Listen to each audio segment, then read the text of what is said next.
आदेश जय गुरु गोरखनाथ। आज हम बात करेंगे नाथ संप्रदाय के कुछ रोचक तथ्यों के बारे में।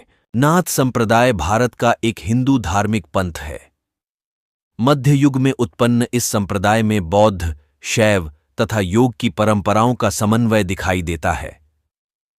यह हठयोग की साधना पद्धति पर आधारित पंथ है। शिव इस संप्रदाय के प्रथम गुरु एवं आराध्य हैं।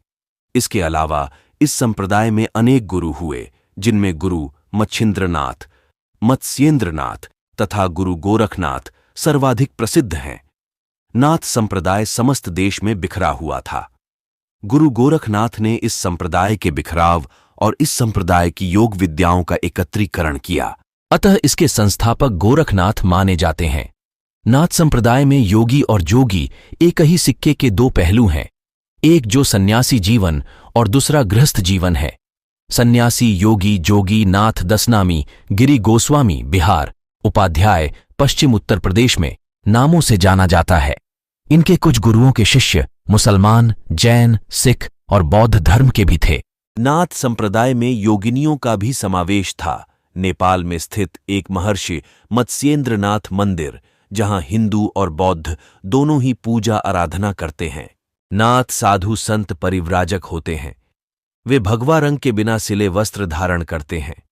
ये योगी अपने गले में काली ऊन का एक जनेऊ रखते हैं, जिसे सिले कहते हैं।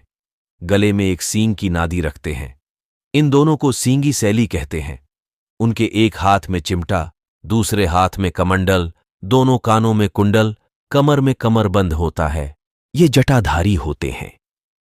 नाथपंथी भजन गाते हुए घूमते हैं और भिक्षाटन कर जीवन यापन करते हैं। उम्र के अंतिम चरण में वे किसी एक स्थान पर रुककर अखंड धूनी रमाते हैं। कुछ नाथ साधक हिमालय की गुफाओं में चले जाते हैं। नाथ संप्रदाय में सात्विक भाव से शिव की भक्ति की जाती है। वे शिव को अलख, अलक्ष नाम से संबोधित करते हैं। ये अभिवादन के लिए आदेश या आदिश शब्द का प्रयोग करते हैं। अलख और आदेश शब्द का अर्थ प्रणव या परम पुरुष होता है।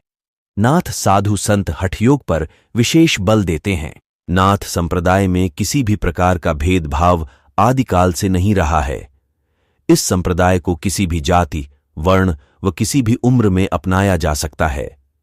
सन्यासी का अर्थ काम, क्रोध, मोह, लोभ आदि बुराइयों का त्याग कर समस्त संसार से मोह छोड़कर शिव भक्ति में समाधि लगाकर लीन होना बताया जाता है। प्राचीन काल में राजा महाराजा भी अपना राजपाट छोड़ संन्यास इसीलिए लिया करते थे, ताकि वे अपना बचा हुआ जीवन सांसारिक परेशानियों को त्याग कर साधुओं की तरह साधारण जीवन बिताते थे।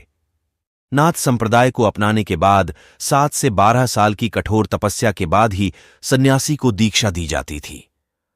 विशेष परिस्थितियों में गुरु अनुसार कभी भी दीक्षा दी जा सकती है। दीक्षा देने से पहले व बाद में दीक्षा पाने वाले को उम्र भर कठोर नियमों का पालन करना होता है। वो कभी किसी राजा के दरबार में पद प्राप्त नहीं कर सकता।